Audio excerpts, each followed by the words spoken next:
actually, the first time I ever saw Cathy was in the co-op, and she was a checker at the time, and she was wearing all those gay buttons, and I thought how cute.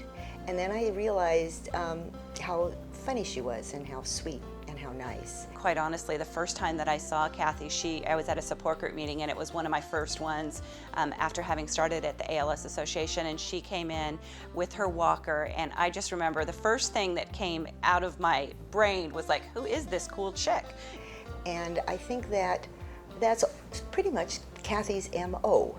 She, if you would ask her, you know, why do you do what you do, and what do you like, she would say, I am what I am. And what she is someone unlike anyone I've ever known. Cathy could get, I mean, she could get anyone to do anything, but the anything was always something funny, fun, or good.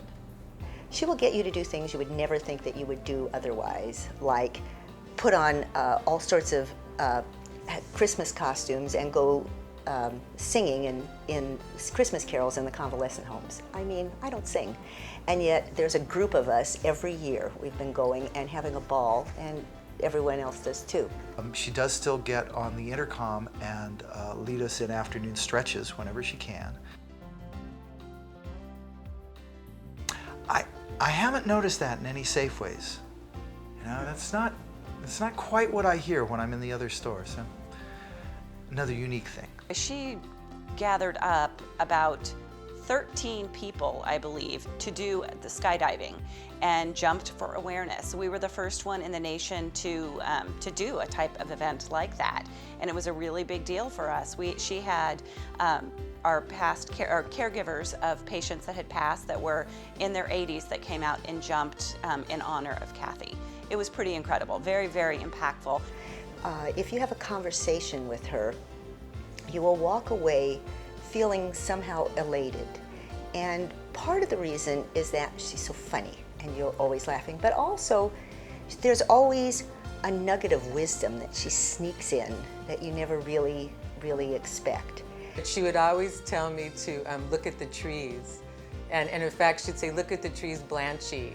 My real name's Angela, but she does call me Blanchy, as she does with lots of other people, right? She has a sister named Mary who she calls Harold, but she changes people's names. And in fact, many people in Davis think my name is Blanche, which is kind of funny. Blanche is a fine name. But she would always tell me to look at the trees, which was her way of telling me to relax. I remember her mom as sort of like the quintessential mother. You know, she made dinner every night and everyone sat around the table, and she was always there and available and there for her kids. And I think that was important for all the kids. And Cathy and Mary, the two youngest, were the ones I grew up with the most. And I think it was a shock to us that her mom passed away. I didn't know that was the route that ALS was going to take. But even though she lost her at such a young age, I feel like the influence of Mrs. Speck, as we called her, Dorothy Speck, was tremendous on all her kids, even the ones who were so young when she died. Cathy, like I said, Cathy's our biggest advocate out there, honestly. I don't know another patient that has done as much for ALS as Cathy. She was just recently nominated in January as one of the heroes, one of 4 that were chosen in the nation at the ALS Association Leadership Summit to be recognized for her work. Every patient does, you know, a fabulous job at advocacy in their own sphere of influence. Cathy's really stepped out of the box and done so much to educate the community about ALS, from speaking at school events, you know, like I said, to all of her events. And when not many people were coming out as being gay, Cathy was somebody in the forefront, sharing her story, sharing the struggles, the difficult parts, sharing the joy of she and Linda getting married, to talking about how marriage equality is affecting somebody's life. He's, you know, a real person right here in our community. Every year we do research projects within the classroom. And you have to be able to research a problem in U.S. history that has been throughout U.S. history. But then you have to look at our local level, because we have such an abundance of local stories in Davis, and how does that problem manifest itself within our community. And one group of kids wanted to do gay marriage. And I thought, certainly a timely topic. It fits all the parameters. I'm sure we can find something in Davis, and it just clicked on me. I said, you know, well, Cathy Speck, I mean, you could make a documentary. So you want a real life example of why it's not, here you go, right here. A dying person and her wife. And that's real life. And like I said, I'm the poster child for it. You know, and I'm willing to be, you know, plaster me on every wall, put me on every screen. By being interviewed by the students and having that amazing film done, and a film that I really do believe will be shown in film festivals around the country and hopefully around the world as well, Cathy has been able to have a voice that the rest of us haven't, because the film itself is so compelling and so honest and so gentle and powerful all at the same time that it's really amazing. I wanna flow with you like a river in its bed. Are you flowing with me? You keep being a human even when you're a patient, that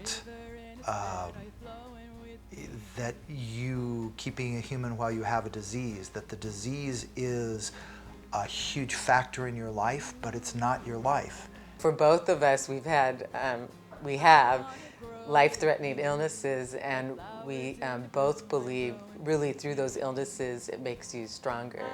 It is kind of interesting how I think a lot of us know that it's important to take a day at a time and live each moment and enjoy each moment and have a nice day, but when you're faced with illness, it really makes it so much clearer.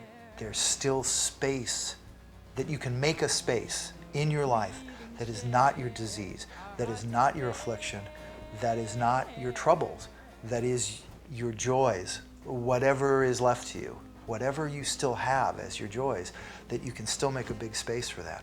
I think it's really wonderful that you're being inducted into the Hall of Fame. However, I can't imagine why it's taken this long. To be bearers of Cathy's legacy, we should all look at the trees and try to have a nice day and remember that God is with us, just as Cathy does. I would just like to say congratulations, Cathy. You have touched all of us so tremendously at the ALS Association. We love you. You deserve this more than anybody I know. Congratulations, Cathy, on being inducted into the Hall of Fame. And thank you for all that you've given to me personally, to our community. I can't think of any Davis High alum that I think is more deserving that I've known in my lifetime, because of what you've left to the high school, but to the community at large as well. And speaking for myself, you've taught me a lot about what it means to always strive to be the best you can be. Thank you for being who God made you to be, giving that love and embrace to all the people whom you meet, and just honestly for making this world a better place. Love you. And with me, I'll meet you there, you know where. We are not scared, our hearts are bare. I wanna swim with you,